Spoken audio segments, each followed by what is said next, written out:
अफझल खान भेटीच्या वेळी आमच्या हातून जर चूक घडली असती तर आज दिसलो असतो का तुम्हाला इथे? शाहिस्तेखानाच्या छाप्यात एक जरी गोष्ट आमच्या हातून चुकली असती तर आज आम्ही इथे दिसलो नसतो.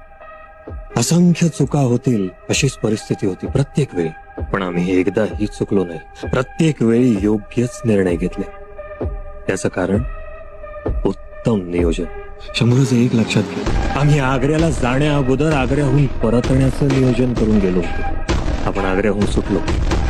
ज्या दिवशी सुटलो त्यानंतर बरोबर 22व्या दिवशी आम्ही रायगडावर पोहोचलो आणि म्हणून आऊसाहेबांनी तोफीची भांडी वाजवली. पण आपण तर 3 महिन्यांनी आलात रायगडात. 22 दिवसानंतर पोहोचला तो तोतया शिवाजी होता. पण औरंगजेबाला असं वाटलं की आम्ही पोहोचलो म्हणून त्यांनी पाठलाग थांबवला. तुमचा पुढचा मार्ग सुकर झाला.